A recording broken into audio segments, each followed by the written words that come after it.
Welcome, welcome. We are live. Welcome to weekly UnPC, the ultimate no prep challenge. This is a role playing show slash game where 3 to 5 lucky contestants attempt to 4D role play a randomly rolled setting and tone and theme. We don't know who's going to be the GM yet. I'm Chris, aka Thanks Skeleton. I've been doing this every week this year. I want to do it 52 times. That's my goal. Let's go down the line introducing ourselves. I'm Pancake. I'm returning after a bit of a hiatus working on my game. I'm glad to be back. I'm Jordan. I go by Ponder the Orb on Discord, and I'm new. Awesome. Yep. We had a fourth person who was trying to join, but they had a bunch of technical difficulties, so we hope to see more keys another week. But yeah, let's go ahead and get started. Mr. Jordan, can you roll a d20 to determine the tone/theme? Sure. I'll pull out my d20. Well, here, I'll just do this. Do it. All righty. 17. 17. Derelict spacecraft. Military. Oh, wait. Military. Oh, tone. Military. Chain of command. Okay. Chain of command. Interesting. Okay, Mr. Pancake, can you go ahead and roll a setting? That's the right one. 14. 14. Street racing. Oh. How's this going to work? Street racing military. Okay, interesting. So I'll explain a little bit. Let's try to determine GM. I'm going to do odds me, evens Pancake. It is Pancake. All right. Put you on top there. Job. Yeah. Okay, so let me explain military street racing. So you can see on the tone themes, I have these in there's bracketed things that kind of like describe stuff. So what that means is that kind of like you can have a vampire medieval setting. You can have a vampire ghost ship setting. Like it doesn't have to be literally a vampire, but there's like a theme associated with this idea of like you're secretly a monster, you're preying on people or whatever the fuck. So for military, it's like we want to do characters that have differences in authority or kind of like command. So this is the challenge part of UnPC, because I feel that usually TTRPG characters tend to have equal status. Yeah. And we kind of like, what do we feel like doing today? Let's all sound off. And this is kind of like suggesting, hey, try doing some sort of authority difference, which might be extremely challenging to make fun, but that's why it's a challenge. So that's my idea. We can play with how much we want to do that for a street racing, but that's kind of like what I meant for number 17. But yeah. Okay. I think isn't street racing yours, Pancake? Your idea? It is. And I've been wanting to play street racing for so long. All right. Awesome. I'm trying to think. I kind of like the idea that you're street racing through like a war-torn city or like a blasted, ruined city, you know, with a bunch of dangers, and random raiders will pop out and start shooting at you as you drive by, you know. Awesome. Okay, yeah. So this is kind of like a Mad Maxy type stuff. I'm thinking kind of, but more urban, like very urban environment. Sort of like kind of like the Yugoslavian war, like, country in chaos. Awesome. We have to get supplies from point A to point B. And I'm gonna leave the chain of command to you guys, since it's kind of just between you. Yeah. Well, I'm happy to lead. I'll be your sergeant. Yeah, let's do it. I want to be the private or whatever. Yeah. Let's see. This is complicated that I don't really know military ranks. So Doesn't have to be military. Yeah. Sure. But there's kind of like we'll figure it out. Okay. I kind of like the idea that you guys are going into the city to like grab a resource and coming back out, and that whoever the controls, like maybe a mega corporation or something, Sure. They reward like rations and stuff based on how much of the resource you guys pull out, and so it's kind of a competition between you and other people who drive in, because otherwise it's not much of a race. So we're competing with other groups for limited rations by going into this war-torn region to scavenge supplies. Is that right? Is that what you had? Yeah, I think so. It's a good log line. That sounds pretty cool. I think that's pretty cool. All right. I'll go with Barry Reese. All right, Private Reese. Okay. Sergeant Cole Mercer.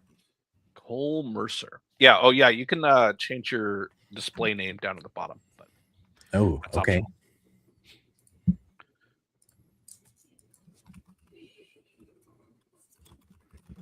Cole Mercer. Okay. Let's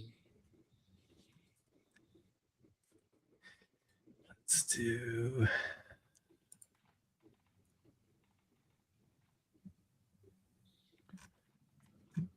Okay. I generated a random character. Yeah, me too. And then I pick a couple specializations, or are we doing no specializations? I usually play those by ear, but sure. I'll pick a couple. Okay. Pancake, do you have any ideas of what the city name is? Are we in LA? I haven't thought about it at all. Okay. How about I pitch we're in LA? Okay. Post-apocalyptic LA. I think you just mean LA. But sure. Compton. I just realized we're basically recreating an episode of Futurama. Yeah, I remember that too. When I said that, Fry gets unfrozen, and he's like, "Oh, the post-apocalyptic future." It's like, no, that's just the West Coast.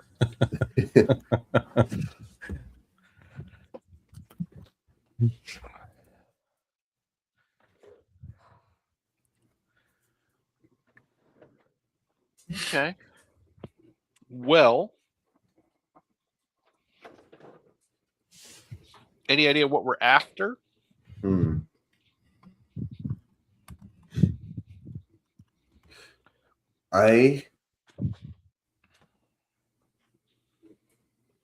What if there's like I like the idea that it's kind of future tech, but not super sci-fi.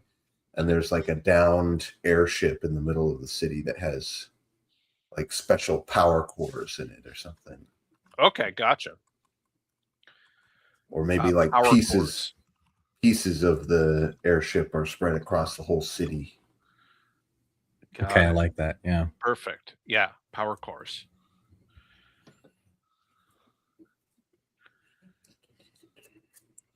And is it a 2-man mission, or are we going to have folks with us, do you think?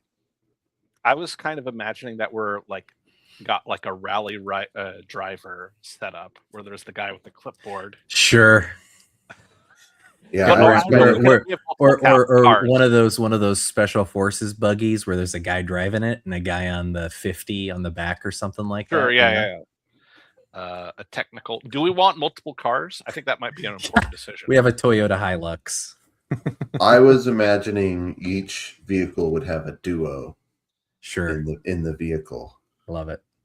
Okay, gotcha. So a technical. I think that's what they're called, right? Sure. Where you got the guy in the back with the machine gun. Truck with machine gun strapped to it. Yep.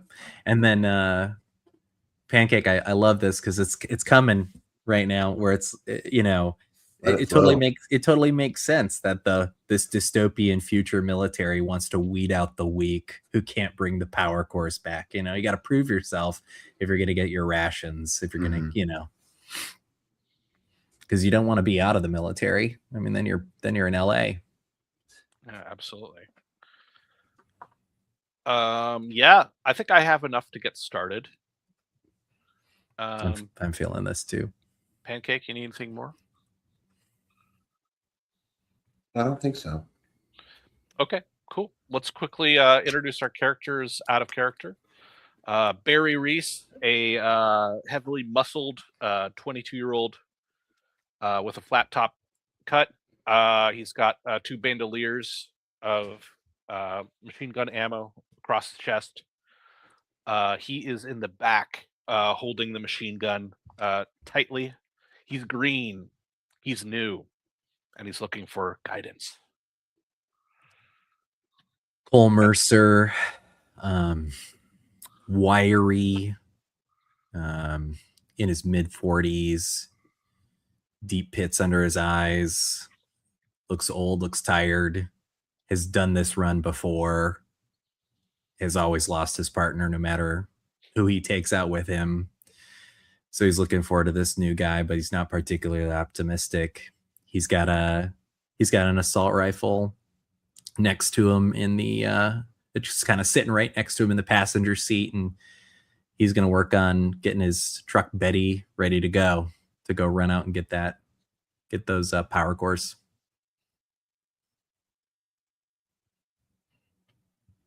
The rumbling of the air of the carrier helicopter flying through the air, your vehicle in its cargo bay as it's flying over the city, bullets pinging off the bottom of the helicopter, making the sound of rain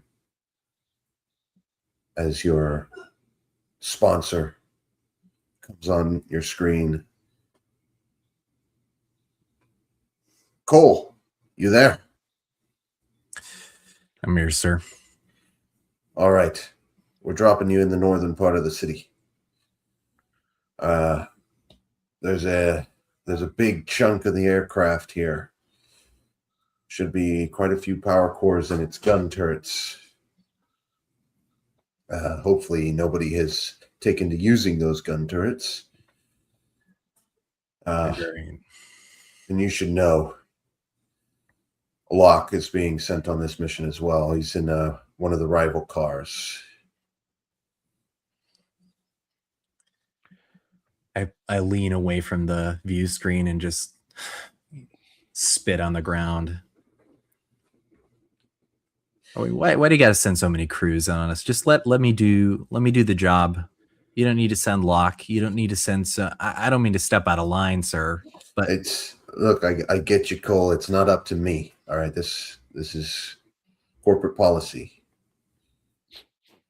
Hooked in with Velcro straps, I grip the grips of the machine gun tightly. Air whipping through my hair. I stare through the back window of the technical into the cab of the car at the conference being held with Cole and my superiors. I grip my teeth. I feel the bile rising in my throat. Are we doing this? I roll my eyes and light a cigarette. Just take a slow drag. Look behind me. Well, you're about to feel what this really means. You're about to feel it, son. So grip tight. Keep your straps on. 5x5. I roll my shoulders. All right. Good luck, Cole. Bring back a real payload this time, huh? Yeah, if it means I get fed. Thanks, boss. And I kind of kick the view screen off disrespectfully. over the speakers, the pilot's voice. It's too hot down there. We're going to have to drop you. I'm ready, I shout. As I don't know if Betty's ready to get dropped, but as the door in the back of the cargo bay starts lowering, and bullets flying up through the air. kind of kick the gear shifter into gear and start her up and just start getting the engine warm. All right, kid, we're about to drop. Keep your head low, keep your head down till we hit the ground. And then just if it moves, you shoot. You understand? I gotcha. Goal. Over the speaker. Go, go, go. You'll miss your drop. Go. I pull the go lever and just shudder as the entirety of this buggy just gets yanked into the suck of the open air.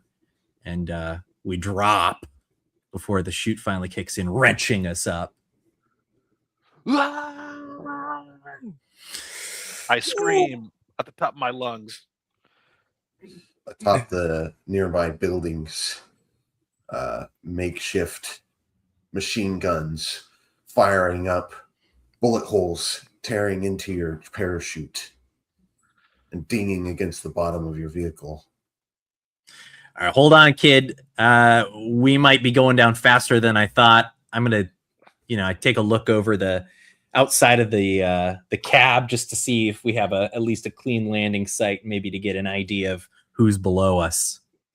I slap the gyroscopic lever and begin firing the minigun at the gun emplacements on the top of the building. That boy, kid. All right, this one might actually make it home.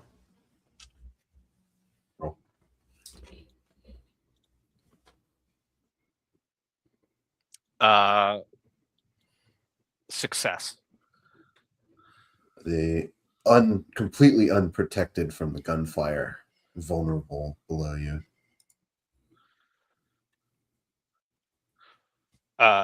The red tracer bullets out of the minigun pierce and blast apart two of the gun emplacements as we continue to fall. All right, kid, slow control bursts, but I'm liking what I'm hearing. Bullets coming not from below now, but from the east.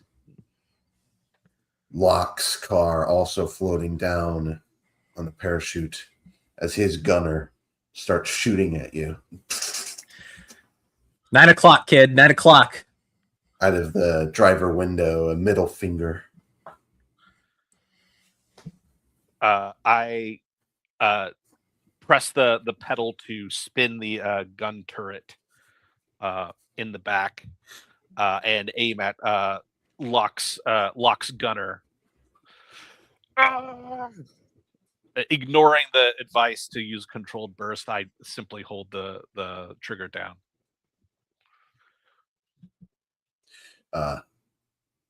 Locke's bullets pierce into your vehicle. One of them catches your parachute, and your descent quickens rapidly. Barry roll.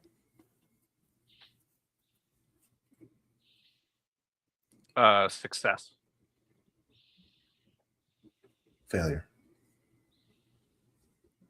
The sparks begin to fly right above the back right wheel of our opponent's car.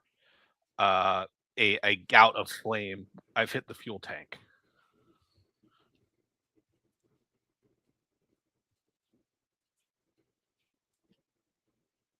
Feeling the parachute start to give way, I try to use what few controls I have over our grav chute parachute and try to aim towards an open patch of roadway. and go ahead and release that parachute for a hard landing that'll get us out of their arc of fire. Okay.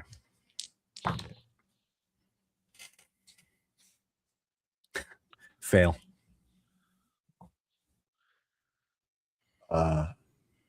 Cracking sound.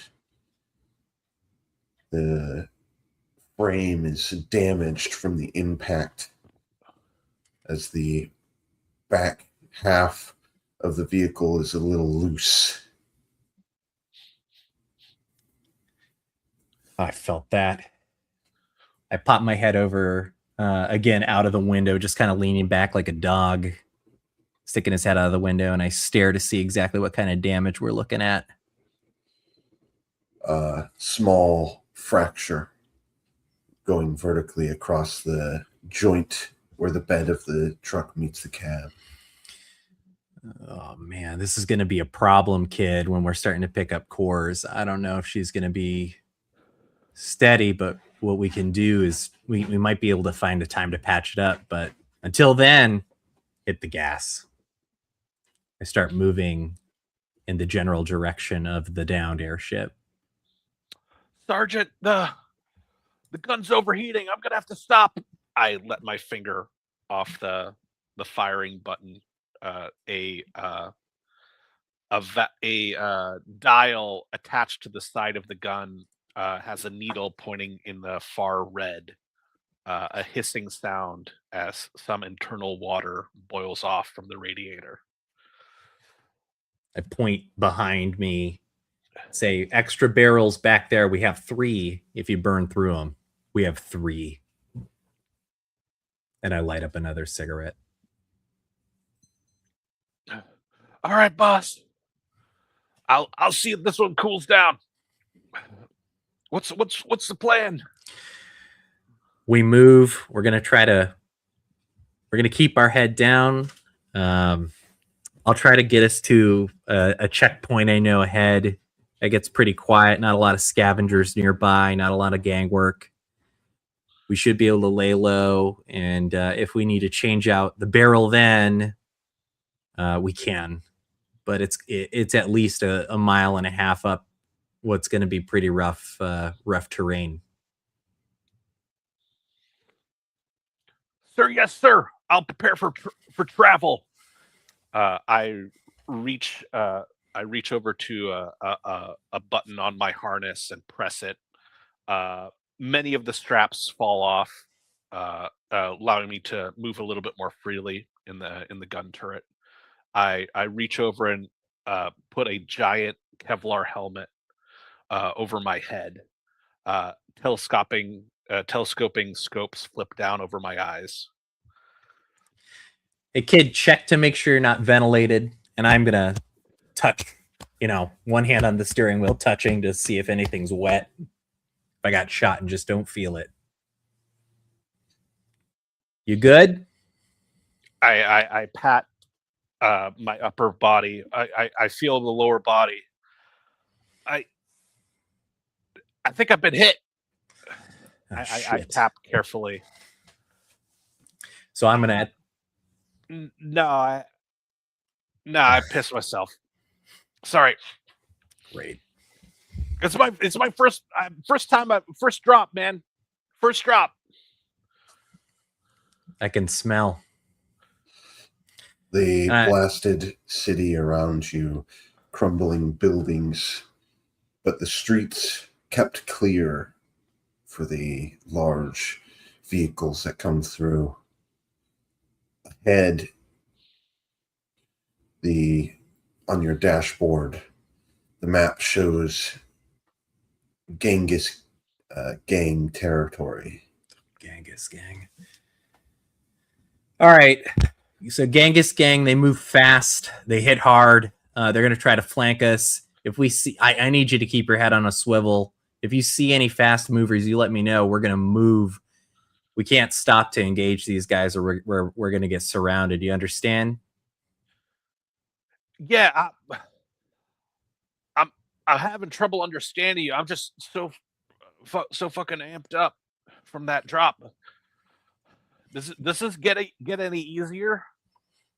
Yeah, it gets easier. But let's focus on just getting through the mission, kid. And I gun it. You know, I'm gonna try to pour my way through this city, foot right to the metal, and it's almost reckless the way I'm swerving around these obstacles. Held in place by the straps, I am pushed from side to side as the car maneuvers.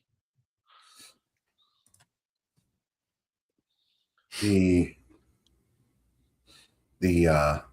burnt out corpses of old vehicles litter the road, skeletons hanging from their rooftops. One of them, a giant hole blasted straight through the middle of it. I stare at the hole and activate the zoom function on my telescoping sights.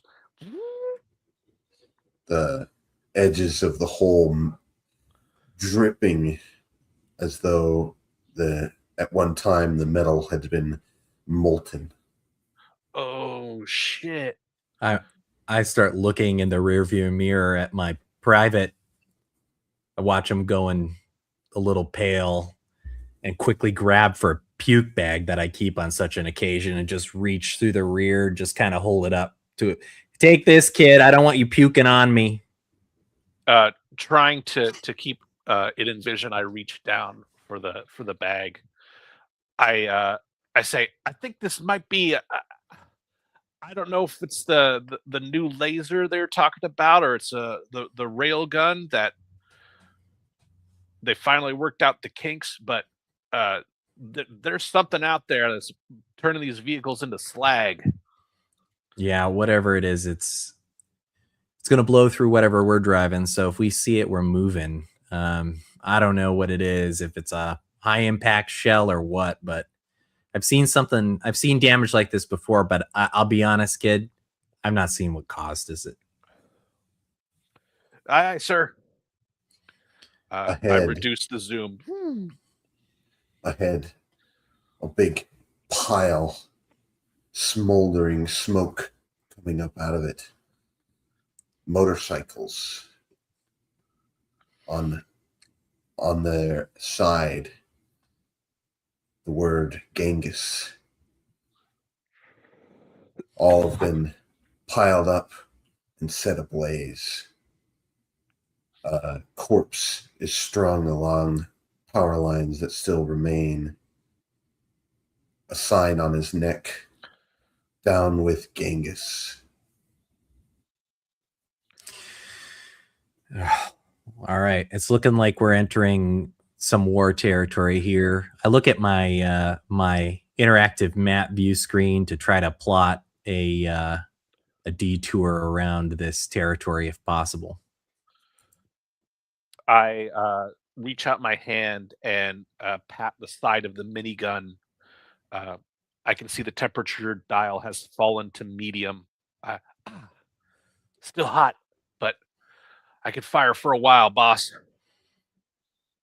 Well, if you still got piss in you, you can always piss on it, kid.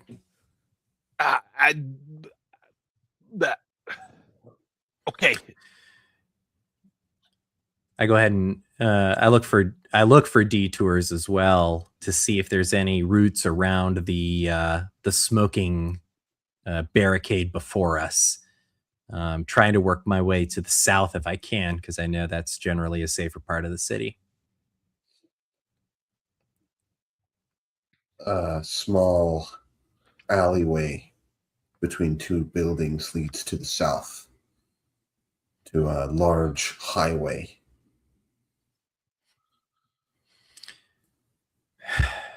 All right. You know, they say don't take the highways. You know, you can see a lot, but you're visible. I kind of want to stay low, kid, but it's going to reduce our chances at getting these cores. I don't like it. I don't like the way this feels. We're not going to take the highway. I think we have to go through Genghis territory here. let's do this. I think we bought ourselves a few minutes while they're patching up their ship, or the rival crew's patching up their buggy.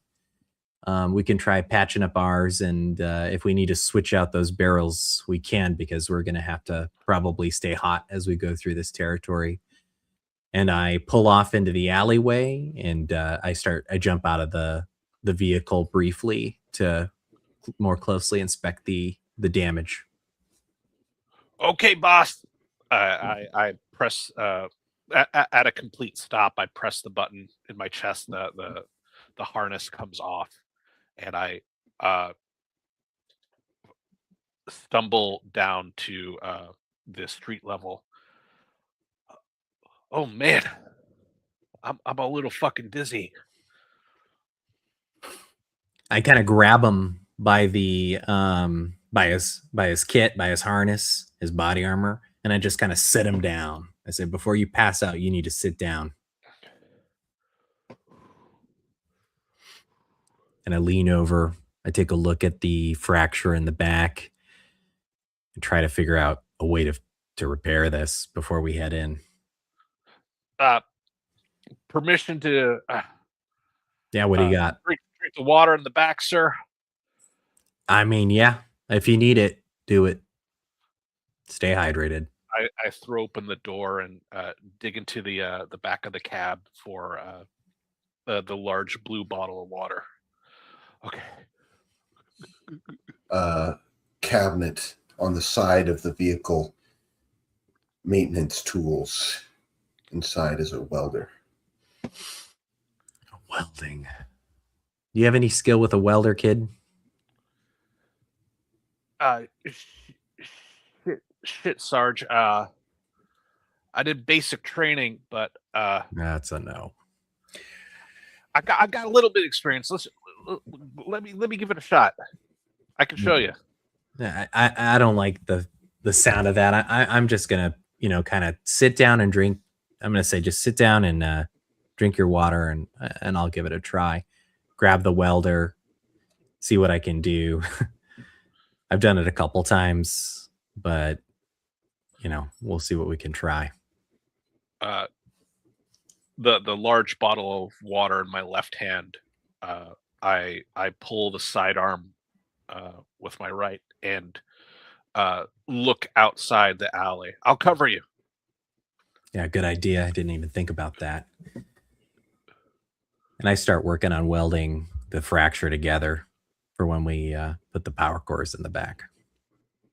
The ground begins to rumble. Pebbles begin to shake around. What little glass remains in the buildings start to vibrate. Welder off. I head on a swivel, looking around. I stare out the alleyway towards the street. To the left, coming towards you at an intersection, a wheel taller than the building next to it, crushing the road underneath it. Oh, we're loading up, kid. Let's get out of here. Come on. And I quickly jam the welder in the maintenance hatch and hop in, start Betty back up. Tying the bottle closed. I toss it into the back of the truck and start to clamber on, restrapping myself to the minigun assemblage. It begins to turn onto your street, smashing into the corner building, crumbling it to pieces.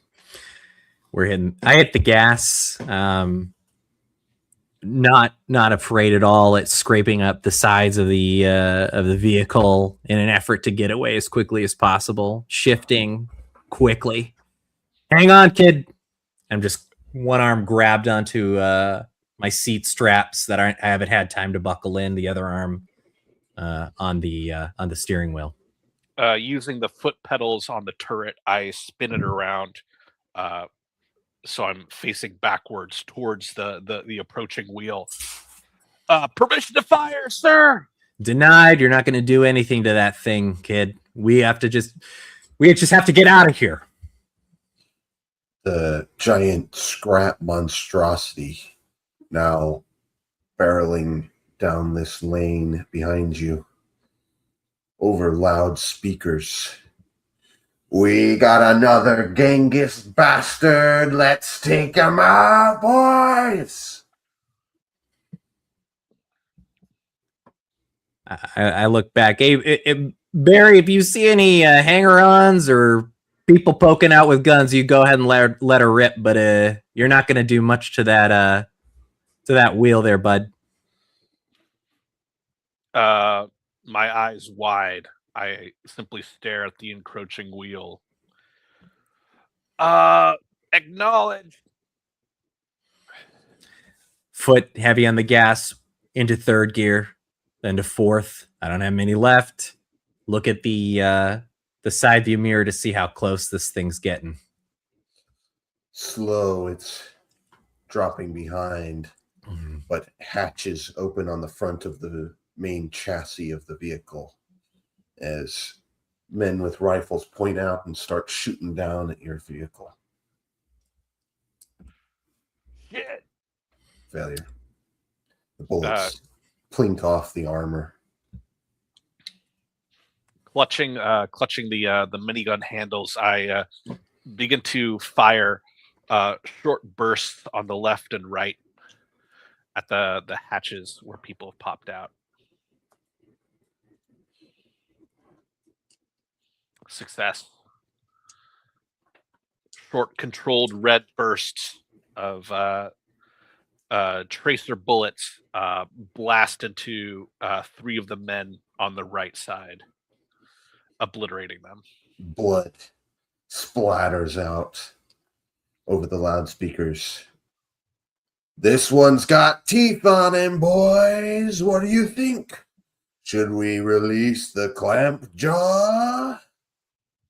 Cheering from the vehicle. This large bay opens up in the underneath a ramp down to the street.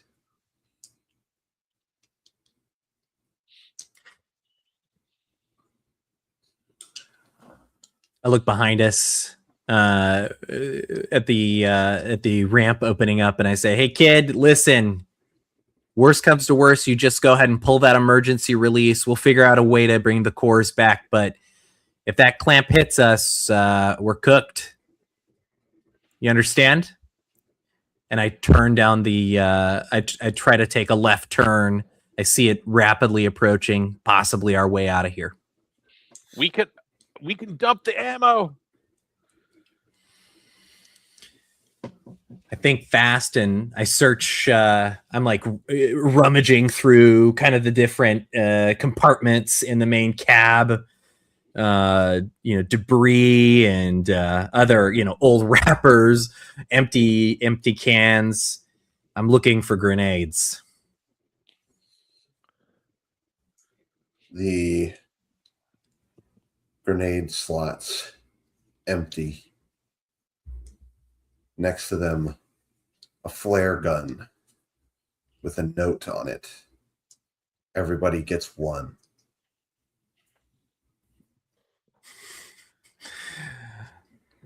Say, I've always seen this. I look at the flare gun. Bet it came with this. Not sure what it does. Looks like a flare gun. You can always try it. Hand it back to Barry. Let her rip. Sir, yes, sir. I begin zooming in with the telescoping sights into the ramp on the enemy ramp. vehicle. Down the ramp is a vehicle twice the size of yours, coming down with 2 giant jaws that clamp down. Fire comes out of its exhaust as it slams down onto the road behind you, gaining speed on you.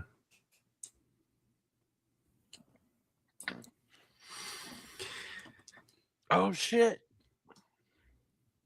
I watch the road kind of ahead of us, looking up towards any sort of scaffolding or any sort of fire escape. Mm-hmm. Thinking about how I might be able to give it something else to clamp onto. Hey kids, swivel back to 0. Point forward. Just trust me on this one. Aye, aye. I swing the minigun turret back so it's facing forward. You see those fire escapes up ahead? Hell yeah! Light them up. Down. I want them down. Cut them down like trees.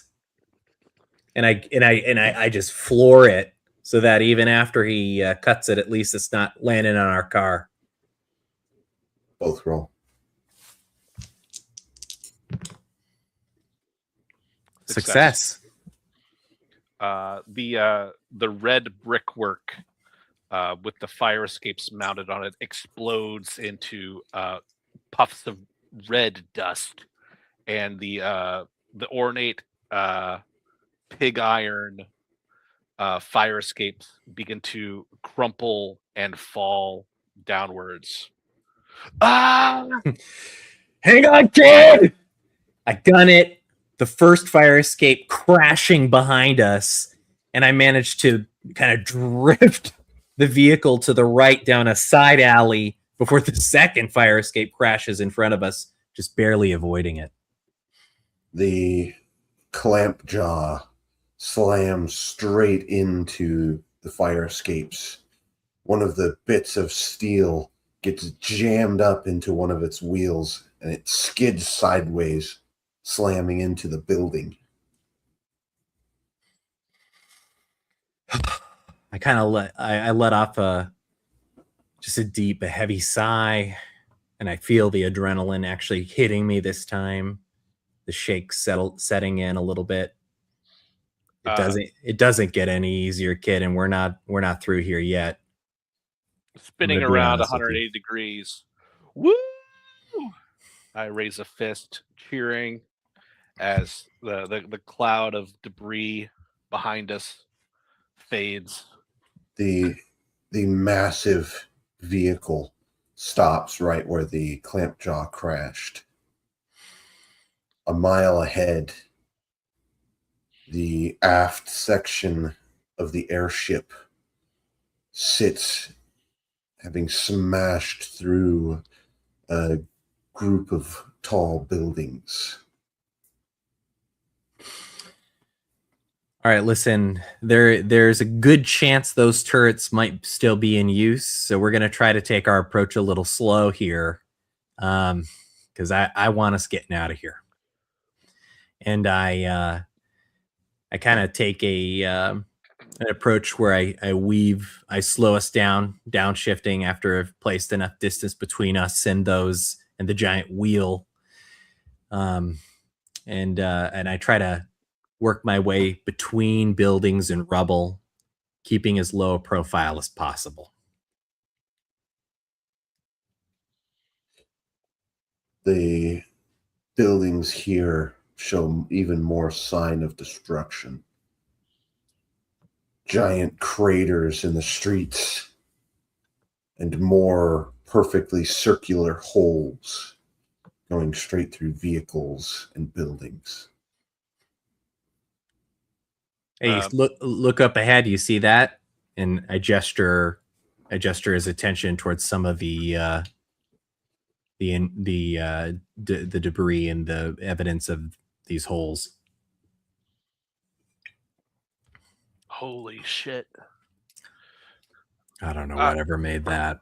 Sergeant, I saw your record. You've been on 12 missions.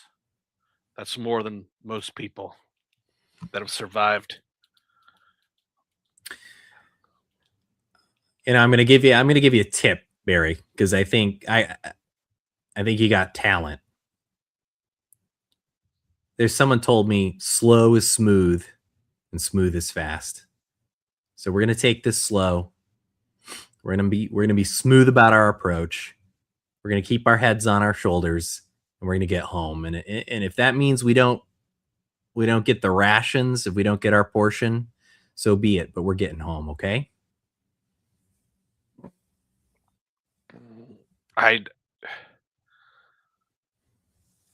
got a girl back on the carrier, and I promised her a chocolate cake. I don't need to hear all this, Private. What I need you to do is focus on this mission. All right? I don't need to hear about your family or your girl. I don't need to hear about your dreams. I've heard enough dead men's dreams. Keep your head on a swivel. Stay in defilade. Keep your head down and look for movement. You understand? I understand. I spin back towards the front of the cab in the turret. Peeking down into the cab, I can see a faded photograph pinned to the top of the sunscreen. On the dashboard, the screen lights up, receiving a message. I reach forward, I turn the volume as low as I can possibly turn it, idle our car, and receive the message. Locke's face appears, some wide grin. You son of a bitch. Hey, Cole, how's it going? How's that gunner of yours treating you? Michael, was it? I mean, better than your wheels. You still stuck where we shot you down, kid? Michael was your last one, huh? That's right. Yeah. Didn't I shoot him in the face? I just turn it off. I turn the view screen off. I flip them off as I'm doing it. And I say, listen, we can't let this son of a bitch get his portion. If you do me a favor, if you see him and then you see someone else, I don't care what kind of weapons they have, shoot Locke first. All right. I'll do it, man. Piece of shit.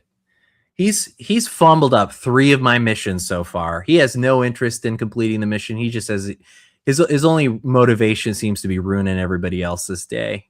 I don't know what his I don't understand his intentions here, but he's not a team player, and I'm sick of it. So if you see him, let's finish him off. I checked the bolt release on my own assault rifle, and drive us forward towards the wreck. Looming over, blocking the sun, the shattered remains of what was once the highest tech in the military. Lost technology.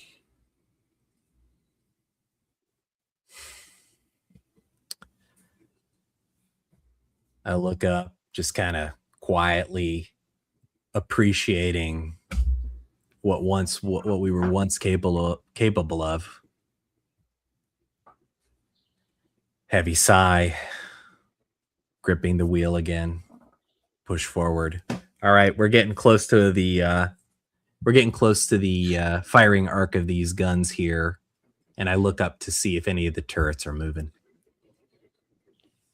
Dead still, pointed up into the sky. Massive turrets, smaller ones next to them, lining the edge of the ship.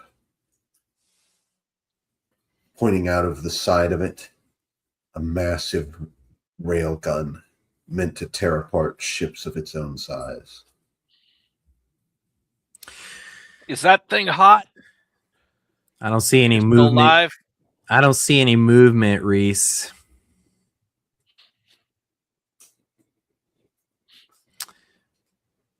Here's what we're gonna do. Let me do a scan. Good idea. Pressing a button on the side of my visor, a heads-up display before my eyes. A large green radiation sign appears, and the world is enveloped in green and black radiation symbols indicating radiation nearby. I look and try to find a pattern in any of the radionuclides I see. Heavy density around each of the larger deck guns of the ship, as Looks well like as around the holes, the perfectly circular holes in the environment around. Looks like that there's still enriched uranium in those. Well, that's good news and bad news. Bad news because we have to somehow skirt around it. But good news is that if there's still uranium there, it hasn't been scavenged yet. Did we remember the rad suits? I look down at the giant bag on my right. I say, yeah, I didn't check them for integrity. I hope they're still working. All right. Then in that case, and I reach down into the clutter of before me at my feet, and I pull up some iodine pills, pop the lid, take one of these. Reaching gingerly through the window, I take the pill and swallow it. Let me clean up the stuff from my visor. Hold on. I press the button and the nuclear display fades away.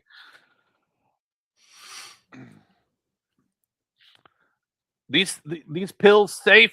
I pop it and dry swallow the iodine pill. Yep. Might get you home. Or at least when you get home, you won't be baked so hard on the inside. Let's try to pull up underneath the leftmost turret. It'll be a little less hot than those along the periphery there, and we can approach from below. You got a sidearm on you? I do. I slap my right side. Reaching down, I take the flare gun and attach it to my left side.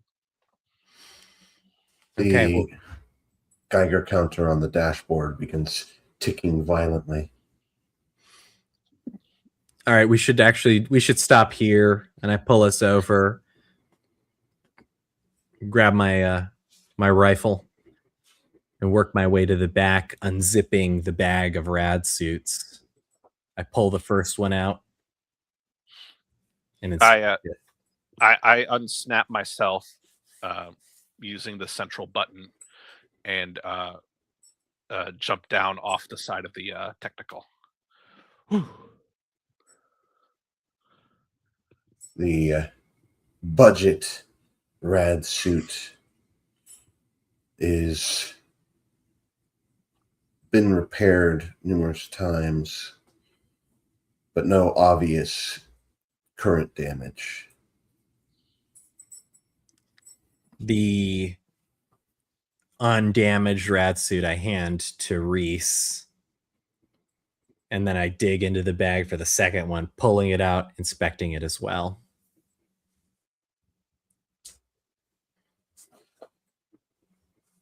It too is undamaged. Well, I guess we lucked out this time. Here, let's get suited up. I'm going to cover you first. And I wait for him to get dressed while I kind of scan behind us with a rifle and drop down my own kind of sensor suite, heads-up display to detect any movement, heat signatures, anything. Multiple heat signatures in a building closer to the aircraft, the airship. A disfigured humanoid creature looking through the window quickly hides back into the building. I look back at Reese getting changed. All right. We're gonna have to move fast here, but we're gonna have company probably by the time we get these cores out and back into the trailer. Yeah, I snapping on the silvery radiation suit and putting on the rebreather mask. I hold my sidearm.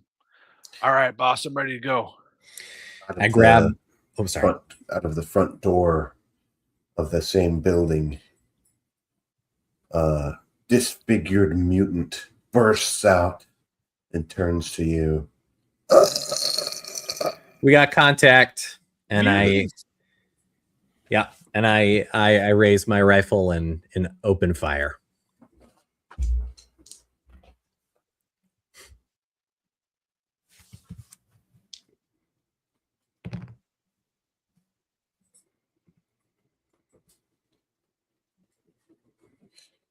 Success. Critical success. Faster than normal human reaction. The creature drops to its belly and begins to skitter forward along the asphalt. 4 more follow behind it. Plinking at the skittering mutant. I fire off a couple shots with my sidearm. Critical success. Dead. The armor piercing or the hollow point round blasts into the mutant's head, erupting in a fountain of gore on the hot asphalt. The 4 others continue charging forward, nearing close to you. On the gun, Reese. On the gun, and I check my rifle as I miss my first burst and see a stovepipe jam that I got to clear, and I start jamming to try to clear the bullet. Get on the rifle, or get on the turret now. I leap upwards and attempt to grab onto the minigun firing apparatus without being strapped in. Finesse. Failure.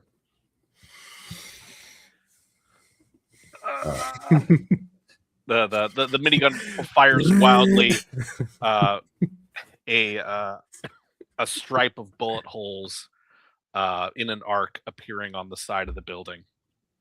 The front mutant, 20 feet off from Cole, leaps through the air, trying to clamp down its claws and teeth into Cole's face. I'm gonna clear the jam and try to. Failure. I'm pulling. I'm gonna fall backwards with what few rounds remain in the magazine. Try to unload a burst of pulse rounds into him. Success. Fail. Dead. Stream of bullets arc up towards the creature, unzipping his abdomen.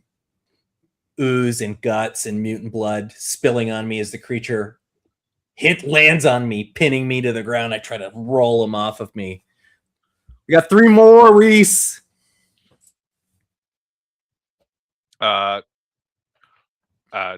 Taking a moment, I begin to hook myself properly into the minigun.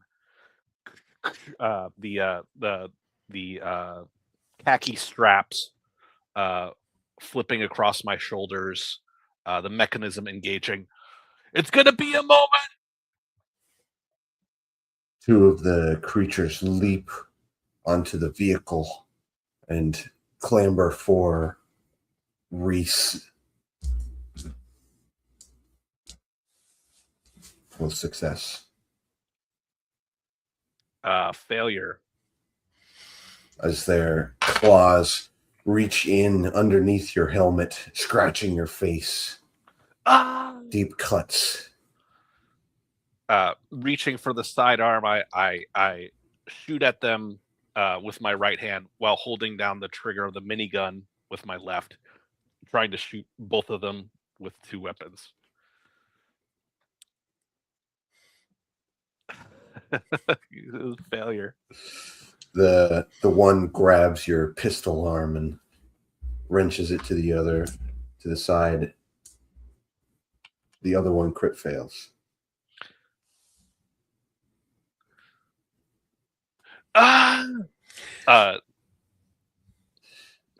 Yeah, I dropped my gun, pulling my sidearm, one arm on the truck bed, pulling myself up to help Reese point blank, as close to point blank as I can get in trying not to hit my private. I unload a couple shots into hopefully the head of this mutant. Easy. Okay, success. Just a success. Failure. Dead. Blank, blank, blank. You see the mutant that's clawing Reese's face. His head disappears in viscera. The third creature leaps and grabs at Cole, trying to wrench him down onto the ground. Success. It grabs onto your back and rips you off the vehicle onto the asphalt below. Spittle flies into your face. The remaining mutant climbing on the minigun turret. I say, "Get the hell off me!" I punch down hard with my left foot on the minigun spin controls and begin to spin the minigun faster and faster, attempting to fling the mutant off. Success. The creature flies off, smashing into through one of the windows of the nearby buildings, lying in a heap on what was once a dinner table. I take this moment to pick the rifle up, reload the magazine, and scan to see if that creature moves versus any other mutants in the area that are approaching. Reese, talk to me, Reese. I'm spinning out of control. Hold on, I got a break. I press hard on the reverse control, but slow down slowly. Still spinning. The creature still standing above you, readying as it pounces down on your prone body. Success. And it bites down into your shoulder. I'm going to spin around and shoot him.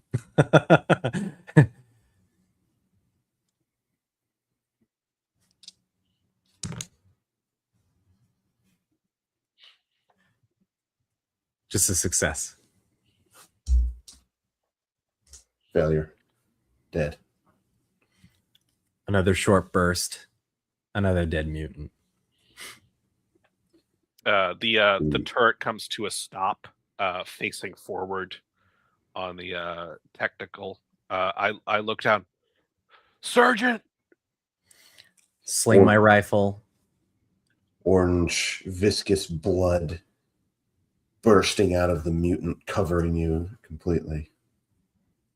Sling my rifle. Jump over the truck bed. Look down at Reese with a face of compassion, betraying his previous aloofness. Reese, you there? I'm here. I clutch my neck. The blood pooling off of it. I need bandages. I need medical. I pull open the nearby first aid compartment, yanking out whatever gauze I can, shoving it onto his neck, trying to staunch the bleeding.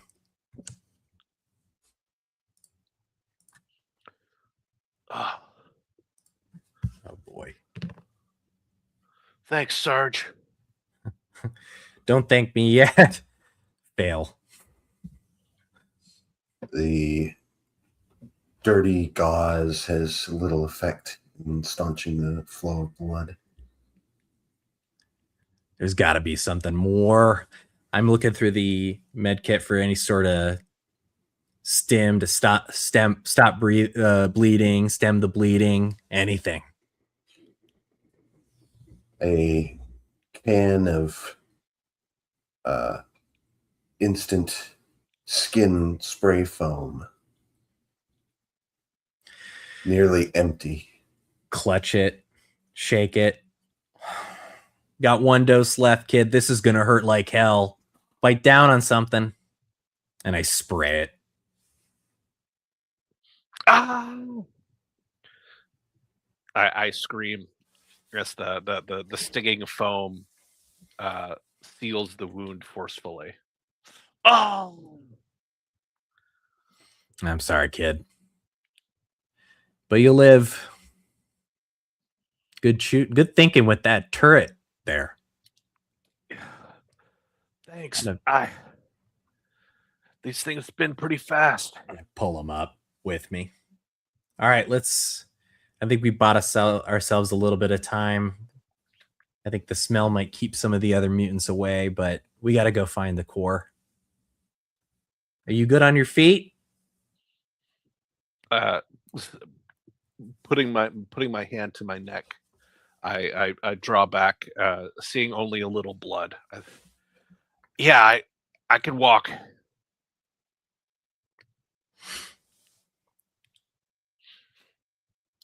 Reloading my sidearm, I hold it as I say, "All right, awaiting orders. Which way are we heading, boss?"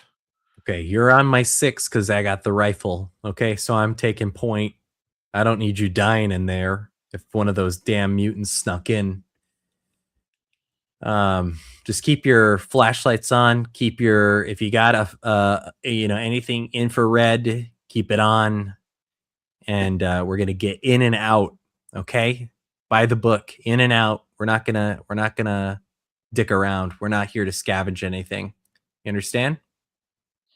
Aye. Switching to infrared. Pressing the button on my visor.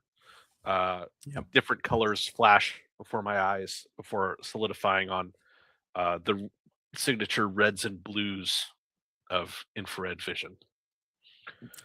Low vis infrared on my monocle as I walk us towards the nearest entry to the downed ship compartment, looking for maybe a damaged section to work our way into. The Geiger counter on the heads-up display of the rad suits ticking violently, nearing the suit's maximum capacity. Oh shit! I forgot the suit. Hold on 1 second. I drop my rifle back into its sling, walk back to the truck bed, throw my suit on as quickly as I can, rebreather. I'm glad your suit tipped me off. Continue forward. This is going to be, this is the longer we stay there, the worse this is going to be for us. So I look at the display on my wrist of the technical specs of the ship, just like a little wet drawing of it. And I say, I think this is an aft section. So the power core should be right near the main turret. The broken end of the section to the right side and the rear of the airship to the left. The massive gun coming out right above you, casting a shadow down. Sarge, I'm tasting iron. There's some metallic taste in my mouth. Is that normal for this radiation? I mean, do I look like a scientist to you, kid? I don't think so. I don't like it either. You've been smells out like shit all the time. You tell me. Here's what I can tell you. Whatever you're tasting is bad, whatever's going on is bad. We need to move faster. And I start picking up to sort of a jogging pace, scanning the ship in front of me again for entryway in. Briefly drawing the rebreather mask away, I spit on the ground and put it back in. Don't pull that off again, kid. Okay.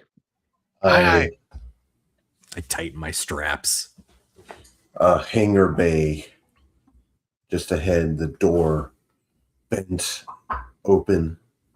One of the once high-tech fighter jets dangling down, nearly down to the ground. Okay. That up there. I think that's our way in. We're going to have to climb. Did you bring any... do we have any wire with us? Anything that we can suspend ourselves with? It might be easier if we can throw something up there. I don't have any rope or wire, boss. Just the stuff I'm carrying. Well, maybe there's some rubble we can climb up.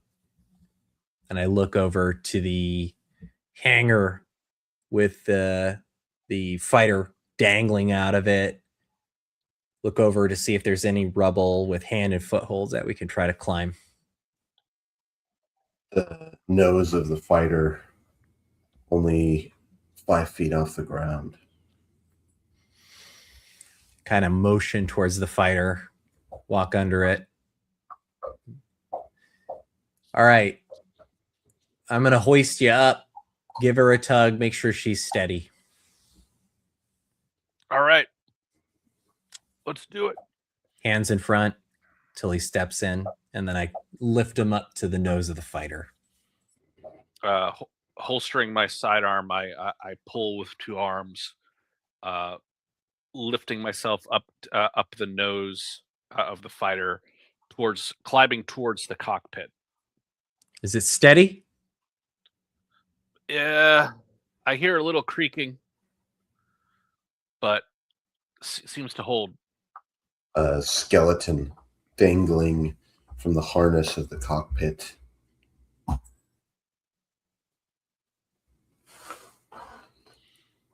It's a body.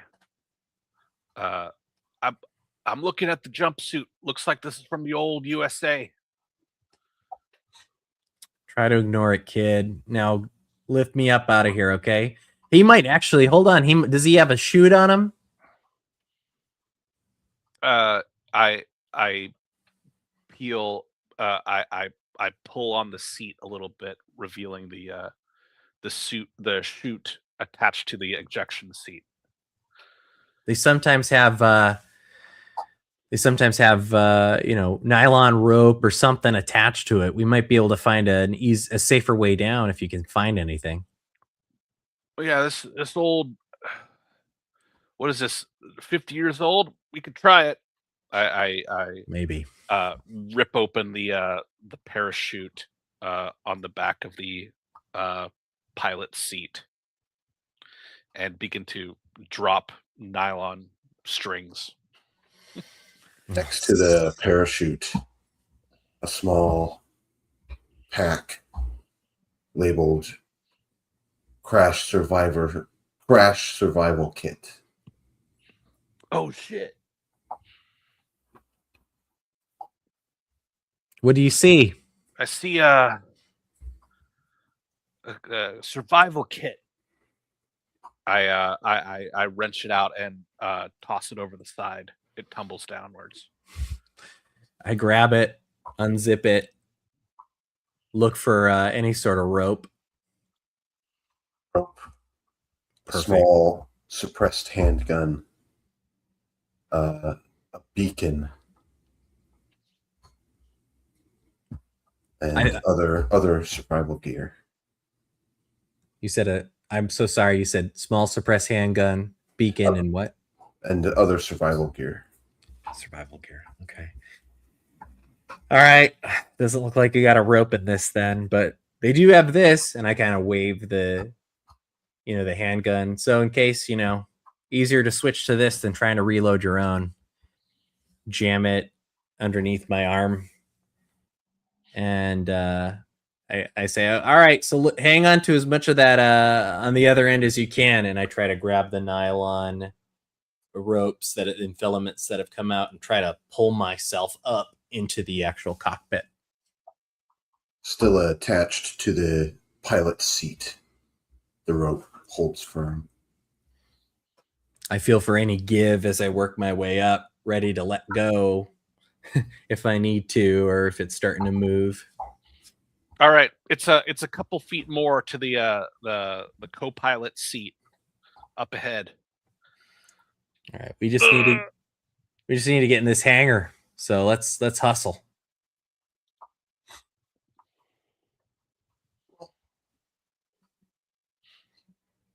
I pull myself further upwards. Following Barry, I pull myself past the pilot, trying not to look at him, scrambling up the back of the fighter, following him into the open hangar.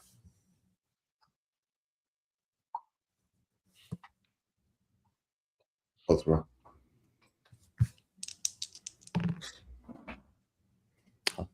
Success. Failure. Oh. I begin to skid downwards the side of the ruined jet fighter. Shit! I reach and I try to grab my my private before he falls 6-7 feet to the ground. Well,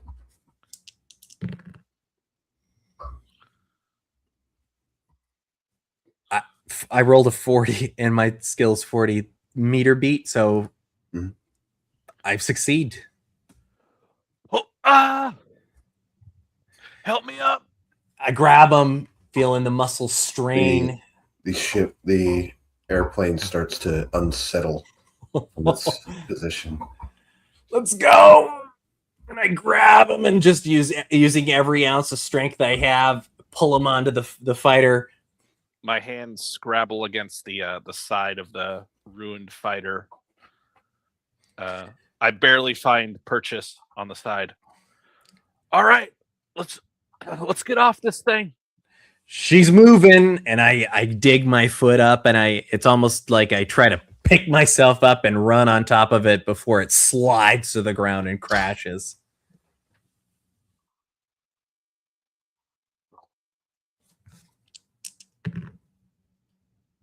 Fail.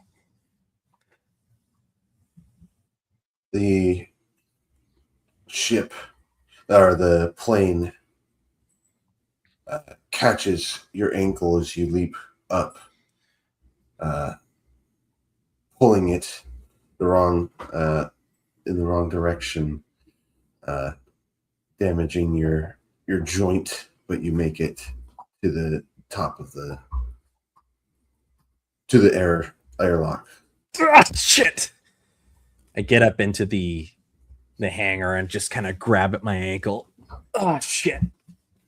Barry. Are you? Oh, go ahead. Are you okay, Sarge? Hook my ankle. I don't know. Listen, let me see if I can patch this up. I still got the med kit on me. Do you think you can find your way to the core on your own? I can.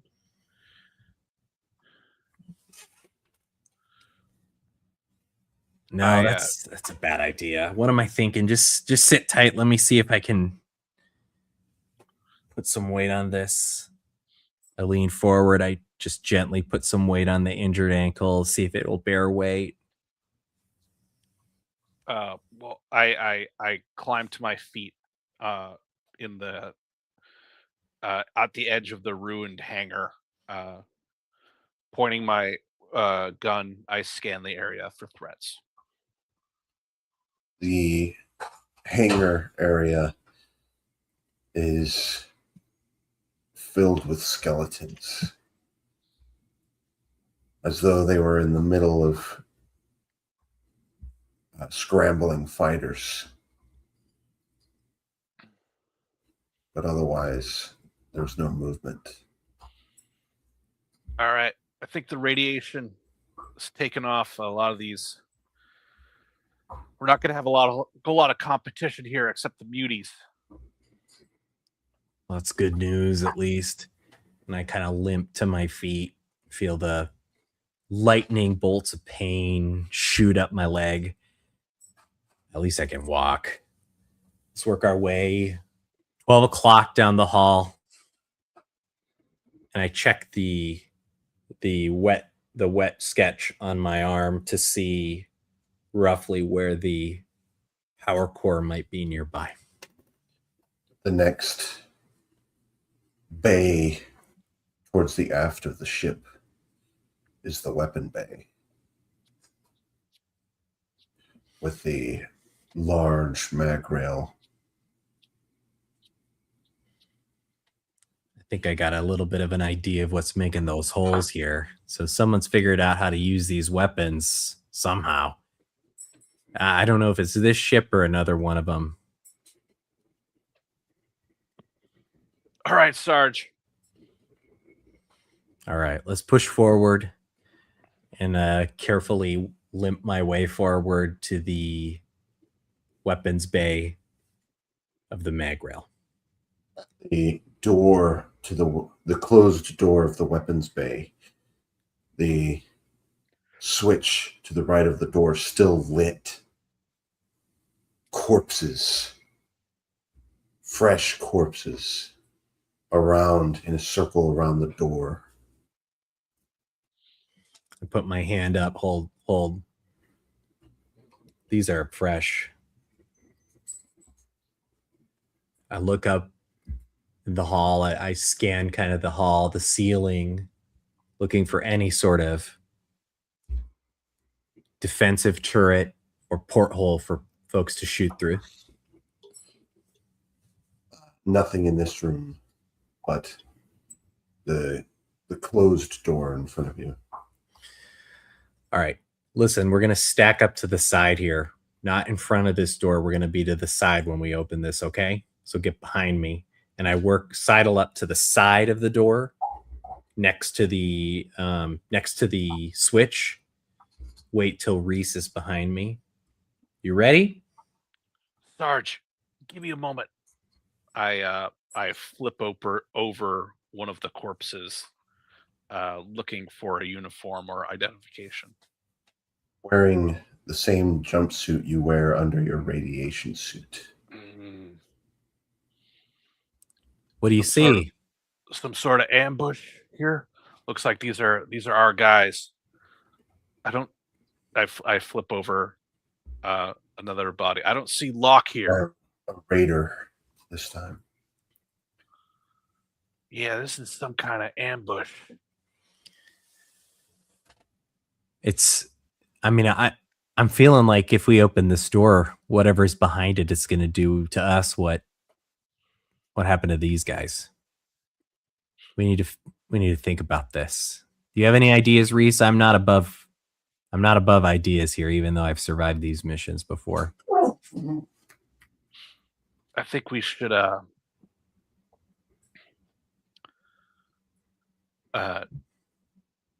think there might be another entrance into this hangar. Yeah. No, I agree with you. I think we skip this. This is too dangerous. I stared down at the wounds of the bodies. Torn to shreds. Yeah. Rapid fire machine gun. Yeah, this is a setup. All right, I think there's another way around here. Check the map and look around to see if there's any access corridors that we can maybe bypass this main entrance. Another corridor, 90 degrees, leads deeper into the ship and goes over to the gun bay as well. Ventilation shafts connect the different bays. Trace the the ventilation shafts, and I say we could try coming from above. I mean, it's going to keep us here longer, and that means more rad poisoning. But I have more iodine. You're the sergeant. Yeah, do that. Yeah, it's a smart leader who listens to subordinates, though. Okay, I say we move on. Let's get up these ventilation shafts and hit it from above. That way we kind of have an idea of what's inside that room before we breach it. And I work my way towards the nearest shaft that might be connected to the weapons bay. All right. I climb after him. Just big enough to hold a person. After a bit of crawling, a vent down into the gun bay, red lights circling. I stare at the source of I kind of scan and peer through the vent at the source of the red lights. In one of the corners, a half-destroyed Securotech murder bot with full readied machine gun pointed at the door. Okay, Reese, there's a bot in there. These damn clanks, they're fire and forget. So what we're gonna do, I think what we're gonna do is we're gonna drop smoke. That should throw off their sensors. I only have one grenade, so we're gonna have to be careful about this. I'm gonna crawl forward.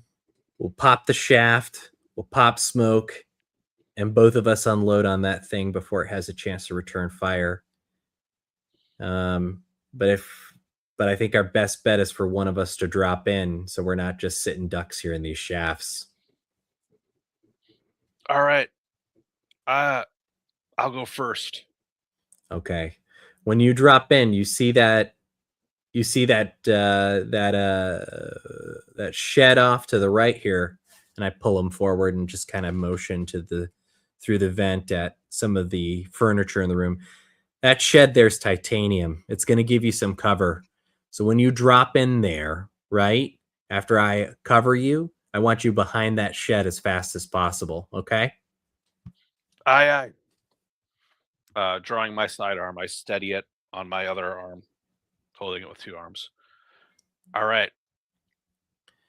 So plan is vent open, smoke, I cover fire, you drop in, and you get behind cover, okay? I hear you. I smash the ventilator duct open and begin and pull the pin on the smoke, dropping the smoke grenade in to the room. The Securotech murder bot automatically just begins unloading upon any movement. The white, I drop down into the white cloud and begin to shuffle towards the shed. Bullets zip past your head right above you. Well, he's to fire as I walk. I also offer covering fire on him to give him some time, hopefully draw the fire of the murder bot. Roll. Fail. The bullets clink off its heavy plating and ricochet into the walls nearby. My sidearm fire bounces off the walls. Inside the large gun bay, smaller mounted guns besides the massive rail gun in the center of the room. Shell casings and other munitions piled up at the back. My back up against the titanium wall, I desperately click through different vision modes, searching for one that can see through the smoke.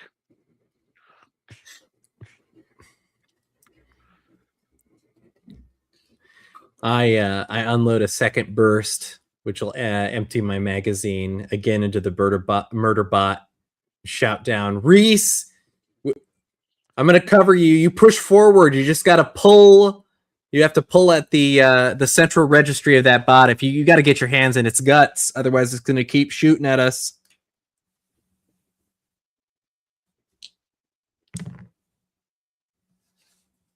The fail again. I'm a terrible shot. It's heavy plating, just too thick for small arms fire, as it brings its chain gun and starts firing up into the ventilation shaft. Failure. Bullet holes right near your head as they pierce through the thin tin. The world illuminated in shades of deep blue and red and red sparks all around me. Infrared vision. I crouch and I hustle through the smoke towards the glowing red obelisk of the murder bot in my vision. My hand outstretched towards a red wire. I hustle. Roll. Critical failure. One of the corpses tangled into your legs sends you scattering across the floor. As the murder bot wheels its chain gun around and fires at you. Success. Success. The bullets blast a nearby crate, sending shrapnel in all directions, but not quite hitting you. I'm cut off. I crawl on my hands and knees towards the cover of a huge weapons rack. Hang on, Reese! And I push myself through the ventilation duct, dropping into the room, into the smoke, not taking any time to shift my monocle and blindly run at the murder bot while it's firing at my compatriot. And I lunge forward, trying to grab whatever exposed wiring I can. Roll. Success. Its half blown apart body, many wires sticking out of its frayed armor plating. I just start ripping, almost like pulling entrails, as much as I can to try to pull, hopefully, one of the essential wires out of this thing. The chain gun begins to move towards you, angling down, and then stops firing as the motor slowly pulls the barrel straight at your head, still barely spinning. I scream right before the barrel swings forward, landing on me. Sarge? I think it stopped. I think it's dead.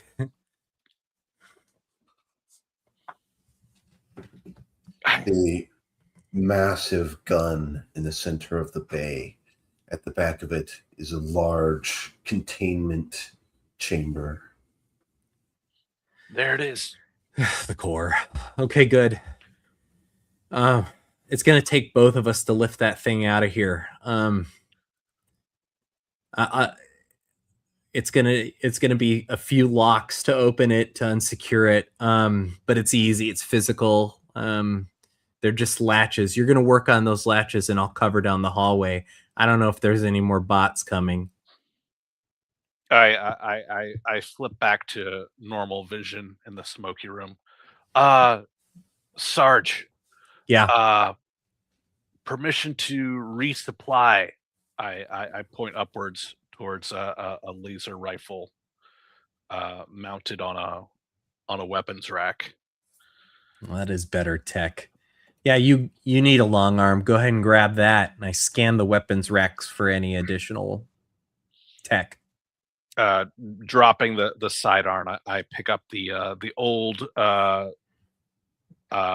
USA laser rifle. You ever used one of those before? I've read some of the old specs. I turn it over to its side.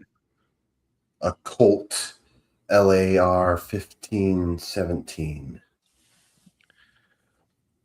I tap on the giant battery pack with a huge American flag emblazoned on it with 62 stars. The battery pack reads 5%. All right, got a couple shots in this one. On the weapons rack, Cole, 2 plasma grenades. Well, when you ran out of anti-armor plasma grenades, sorry, yeah. When you ran out of when you ran out of shots on that, we got these, and I kind of dangle the grenades and clip. I toss one to Reese and clip one to my my utility belt. Catching the plasma grenade out, I put a little. I hook it onto the collar of my radiation suit and hold the rifle at ready, pointing it at the ruined robot. All right, let's get to the prize. I sling the laser rifle over my shoulder and step forward.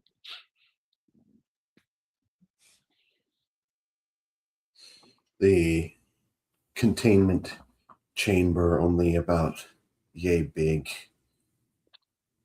2 massive levers on either side. We're gonna have to pull these, I think, simultaneously the last few times I've done this. So just, put your weight into it, okay? We'll do our best here. And I sling the rifle around my back, gripping my side of the lever, steadying myself with my good ankle. You ready? All right, I'm ready. On 3, 1, 2, 3, pull. As the levers pull down hard. As the levers pull out, the lights that were on around you shut off black. You're plunged into darkness except for a bright green glow as a cylindrical object slowly ejects out of the containment chamber. All right. Well, that's it. That's what a core looks like. Man, it's beautiful. All right. You sling it up, and I'm gonna switch to nods, and I touch the monocle to a night vision mode. I do the same.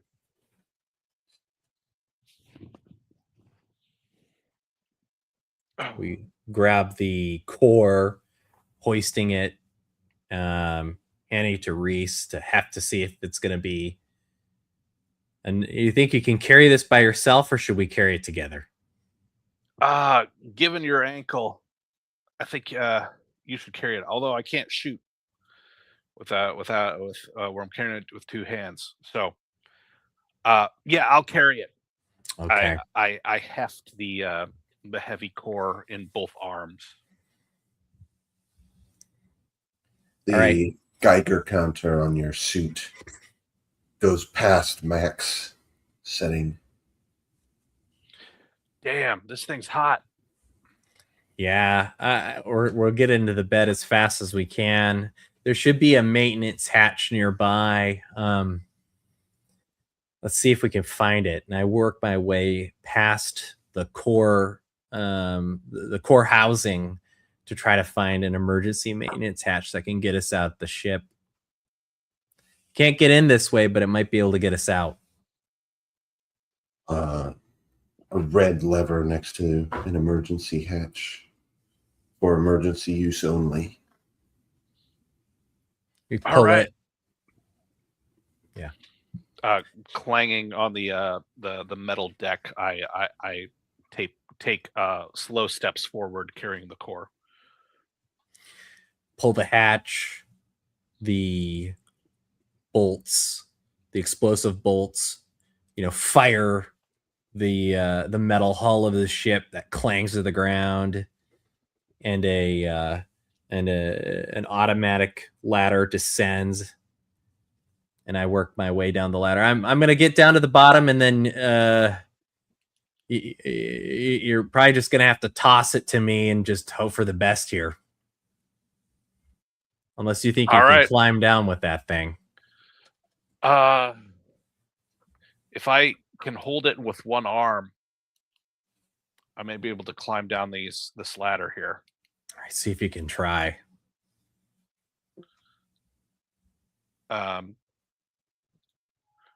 Holding my muscles strain as I try to haul the core with one arm as I take hesitant ladder climbs down. Failure. One of the rungs snaps under the heavy weight, and you go falling. Shit. And I brace, hoping to break some of their fall with my body.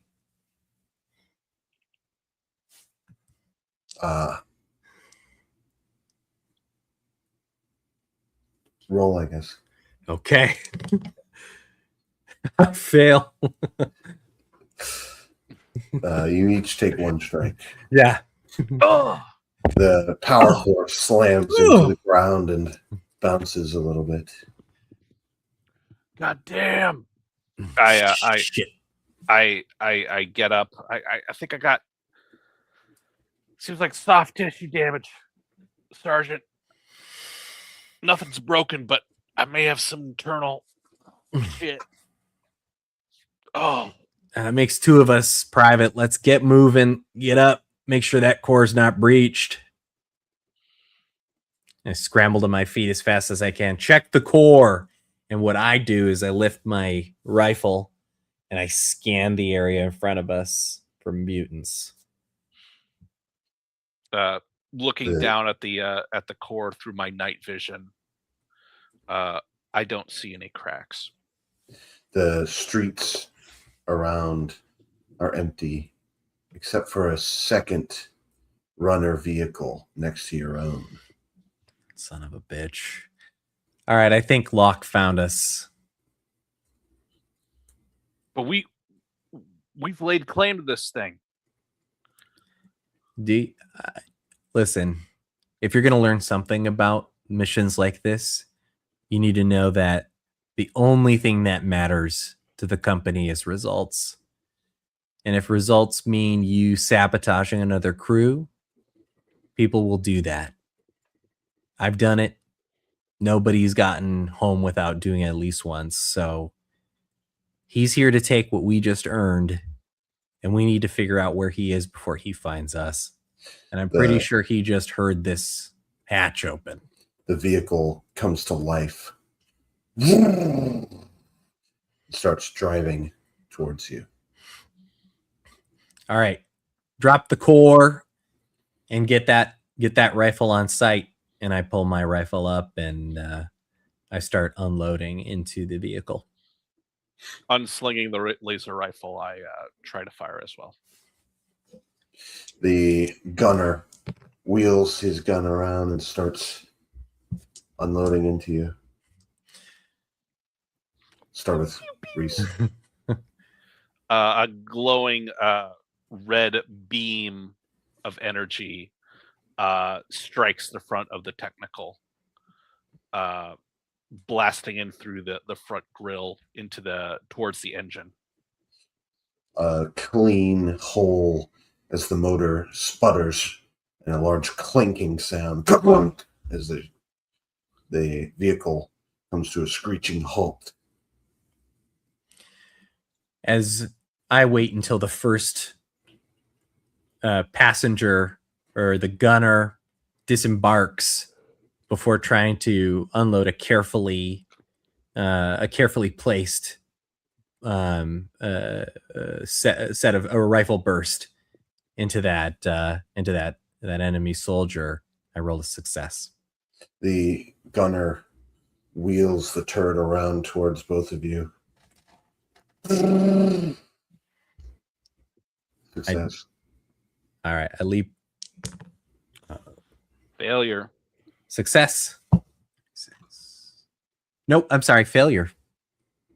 Both of us failed. One strike, a bullet winging each of you. As he drags the gun across the both of you.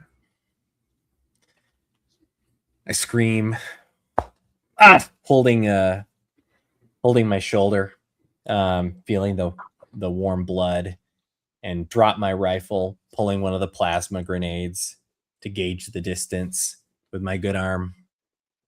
Pull the pin, let the fuse out, hurl it towards the hurl it towards the vehicle. Roll. All right, 1 sec.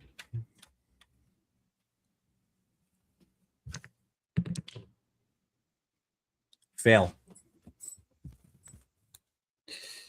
The grenade skitters across the ground too far past the vehicle.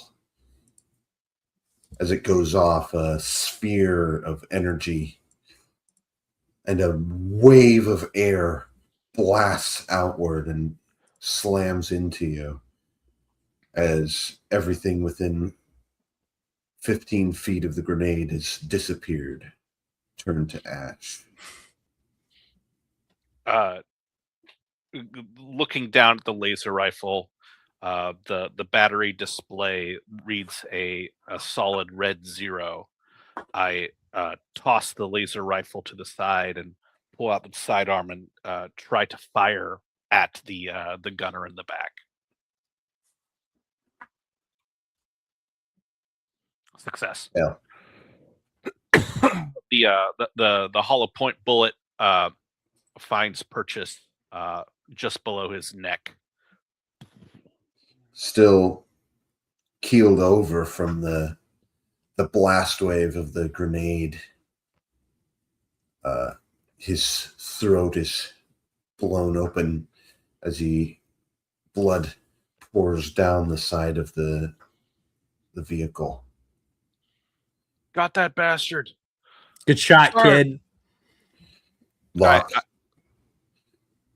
opens the door and drops to the ground underneath the door with his rifle. Fires at Cole. Cover up, kid. Failure. Failure. The bullets whiz by. Not well aimed. He's got me pinned. I take cover behind the nearby rubble, feeling the bullets, pling off of the metal, hearing the supersonic whiz. Grabbing the grenade off my, unpinning the grenade from my collar, I prime it and throw it towards Cole. Critical success.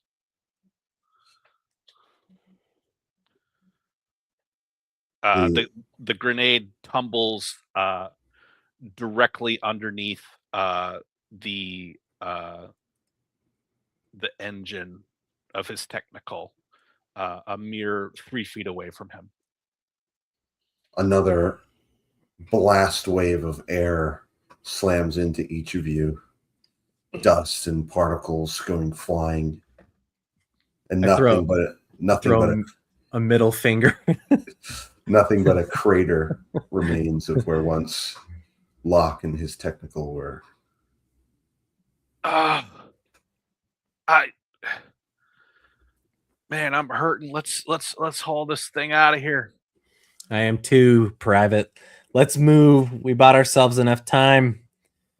And I dragging the core on the ground, I through the gravel and rubble, I pull it towards our technical.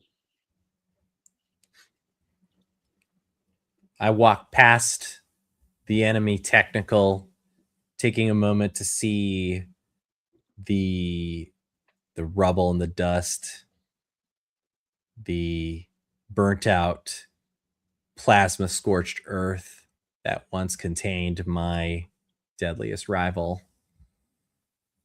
You're gonna do okay, kid. Just keep up work like that, and we're gonna make these missions smooth. Let's get to Betty and work my way over to the truck. All right. I hesitantly I yank open the back door to Betty and hesitantly push the core into the back seat.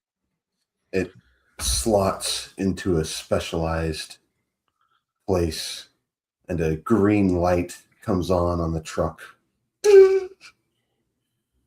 As on the screen, the pilot of one of the gunships comes on. All right, we're coming to pick you up. You better be in your vehicle or we're leaving you behind. I punch in our coordinates for relay and look behind me at Reese and say, hey, kid, listen, we got about, I'm not sure exactly when their ETA is, but, you know, we got muties, we got other squads, we still got a lot of Genghis out there, so I want you to stay on that turret. If you need to fix a barrel in, do it right now, okay? Aye, aye. I hop into the turret and exhaustedly activate the strap button. What kind of evac are we looking at? What kind of ETA? I call to the mission control. We're coming in hot. We had another mission nearby. They're going to pick you up on the way back. Shouldn't be long now, a few seconds. All right, Reese, we got a couple seconds now. We're going to start her up. We're going to go in hot. Usually they'll scrape the ground and we're going to drive in. So you just stay on that gun. And you know what I said about controlled bursts earlier? Yeah. Yeah, ignore that. All right. I begin to spin the turret back and forth, scanning for any muties popping out. I pull out as well, kind of driving our angle so that it matches the angle of the incoming gunship, so that we can just drive right into the rear bay. The gunship over the buildings, flying in. Around you, pebbles begin to vibrate as the ground begins to shake, as the behemoth bursts through one of the buildings in the distance. The gunship, faster though, comes down, and a lift scraping against the street, coming straight for you. Targeting the sides of the behemoth wheel with covering fire. Pick us up! I shout. The lift comes under your vehicle and begins to bring you up as the gunship pulls up into the air and away to safety. and I think we can end it there. Woo! We made it out. Yeah, a rare UnPC I survival thought we were story. dead. I'm like, those murder bots are gonna kill us. Yeah. Holy shit. That was great. I had a That lot was of fun. fun. Yeah, I had fun too. Yeah, that was awesome. Thank you. Yeah, that was very excellent. There was I felt like so many different kind of like varied threats were introduced. Yeah. So I liked that a lot, which is we had the rival, the Yeah. Genghis, the giant wheel thing, and then the additional clamper bot, and then the mutants, and then the murder bot, and kind of like the dungeon area. I thought all like there was a lot of different variation, which I thought was actually fantastic. I wanted the city to feel like super chaotic and ridiculous. Yeah. That was great. You achieved it. You did great. I really enjoyed all the variety. I like how you kind of incorporated the whole futuristic US tech that's been lost with sort of the more grounded Mad Max style tech that we're using. Yeah. And I thought that was a cool juxtaposition. Yeah, that was pretty sick. I wanted it whenever you used the high tech stuff. I wanted it to be like really effective. You know. Yeah. I mean, it was great. Yeah.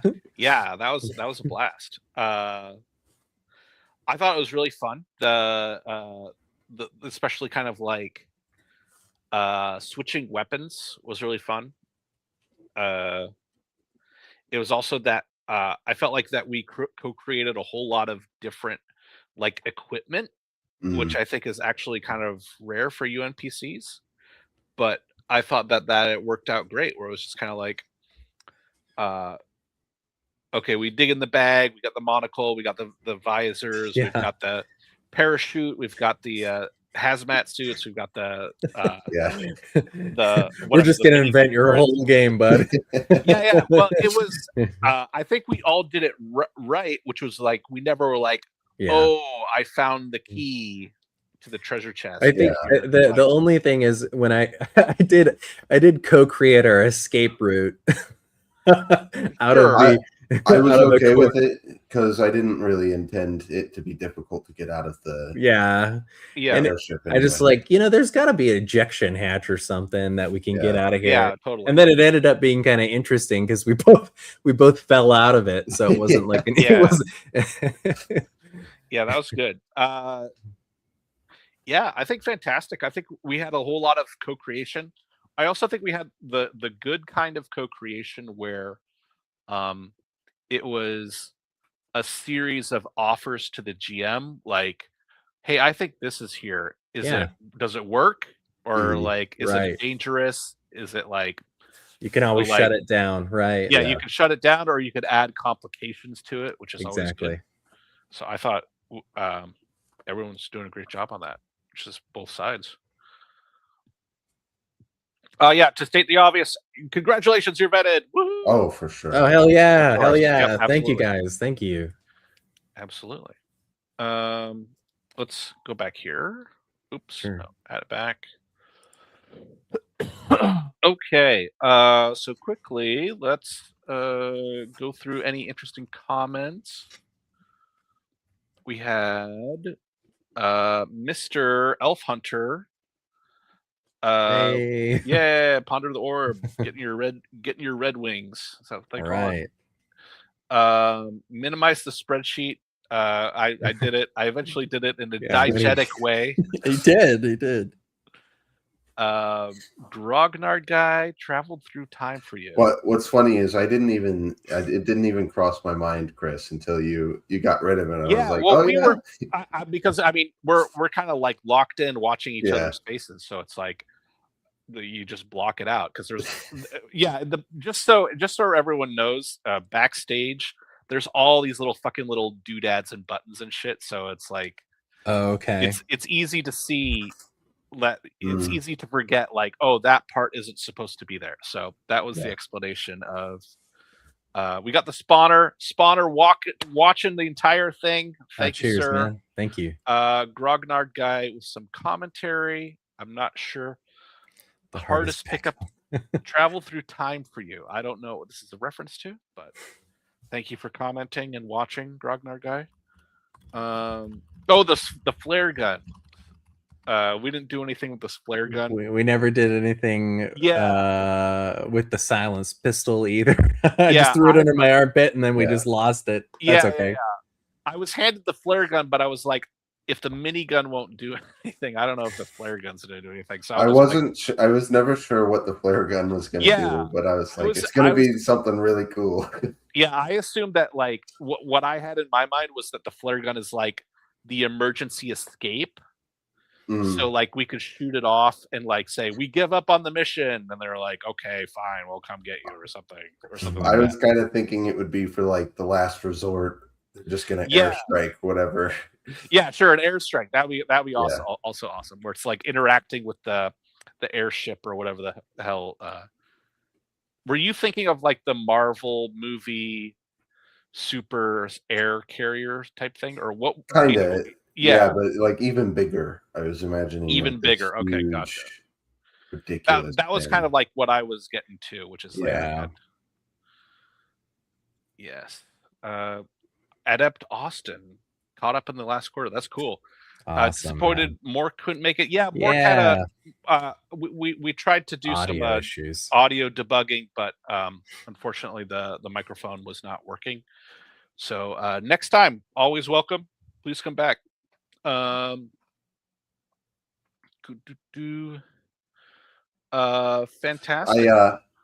I had one note that I was able to come up with for GMing, and it was rival duo, real assholes. Rival duo, real assholes. Yeah, I was like, you really kind of like they started shooting at us immediately, which I which was unexpected to me, but it was also like, okay, yeah, sure, it's really dog eat dog society here. The company just accepts the results. They're just like, may the fittest survive. I had a tremendous amount of fun. Let's quickly do some replacements. So we did military chain of command. I think we succeeded there. Oh, you have something else you want to say? Oh, I have something to do for this. Go ahead. Yeah, you're the guy. I don't know if it would be good for tone or setting, but I want to do most dangerous game, like man hunting man. We already have hunter becomes the prey. Is that most dangerous game? Is slightly different. Yeah, that's definitely different. Manhunting.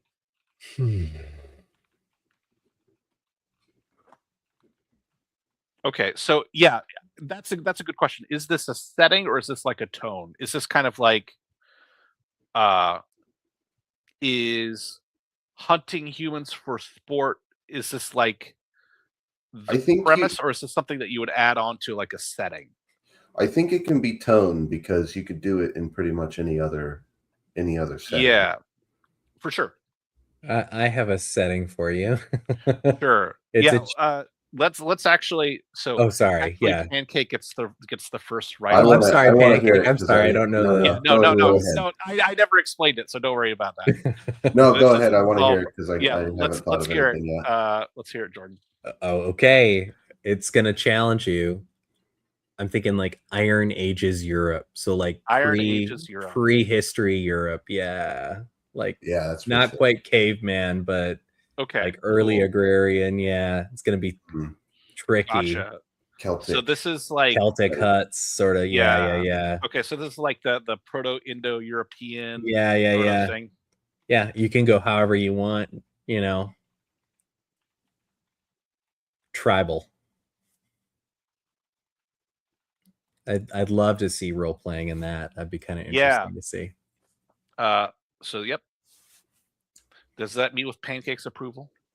Yeah, I think that's pretty cool. I couldn't think of anything, so yeah, it's hard to think of two, so feel free to. Yeah, awesome. Do we have anything else? Well, I was just wondering if is there any, since this is the first time I've joined in with you guys, any feedback for how I can, do So just so we're clear, you're perfectly vetted. I want to play with you again. Yada yada yeah. I do think that some of your turns were a little bit too long. Yeah. Where it was you were kind of chaining multiple actions together. Yeah. A couple times where it was kind of I take this, I do that, and I do that and do this. And so it was like I would say that that's kind of like the core feedback, but I don't know if I did a good job there either in this game, because we did have a lot of stuff where we're just like interacting with equipment and like hitting ourselves out and all this stuff. So I don't know if I did a good job there either, but I did feel a little bit, this guy's taking too long on his turns. No, thank you. I don't know if that's objectively true or not. I can't speak to it because whenever I'm GM, I'm just happy to let the players talk as much as possible. Sure, of course. And also, okay, so just to share some aspects of my personality, if somebody says, "Can you grade X out of 100 points?" I will never ever give 100 points. So that's just, if anything in the universe, rated out of 100. I mean, you can rate me if you want. I prefer the actual actionable feedback, though. Yeah. I'm just explaining my personality. I'm not going to give a number rating. Oh, okay. But I would have preferred in this session that we had more interpersonal stuff. Yeah. So like it totally makes sense for your character to be like, "We're on a mission. Shut up." Like that makes sense in the world, of course. Absolutely, it makes sense. But one thing I kind of wanted is, and this kind of goes to Pancake as well, which is like having more space to kind of like interact with the two characters. Like I thought the action was fantastic, and it was, like I said, it was so much varied action. But I did want kind of like a moment where we could like kind building of like, on the camaraderie of the like, hey, you're this like green recruit, all my other recruits are dying, hey, this guy's gonna live. I think that would have been cool to explore. Like I said, I didn't have any issues with the action was fantastic. Sure. Yeah.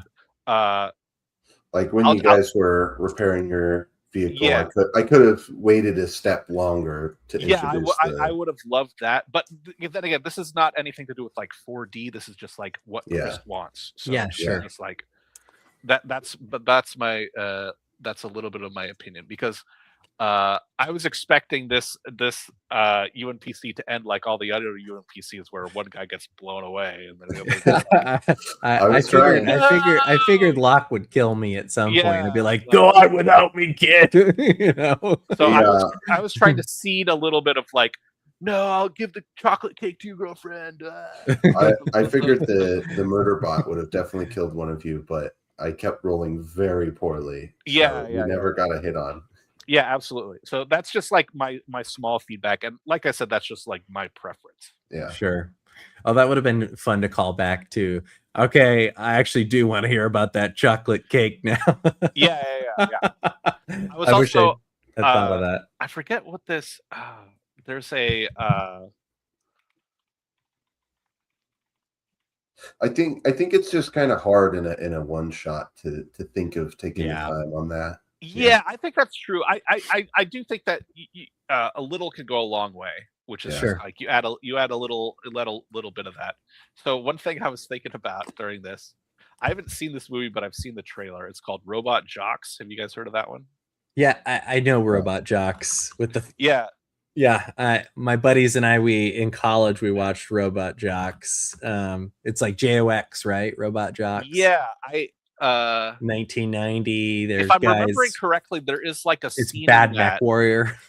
Yeah, it's Bad Mech Warrior, but they actually do like some weird world building in that, where it's like it's a robot punching, the robots punch each other, so it's very kind of like corny and over the top. But then it's like the robot fighter goes home to his wife, and his wife is like, "Honey, they got we could finally eat a sausage. Thank you so much for fighting the robots. Or it's kind of like doing the world building of like how shitty the life outside of the robot fighting is. Sure. So I was thinking about that a little bit, which is like the chocolate cake is like 2 months salary Yeah.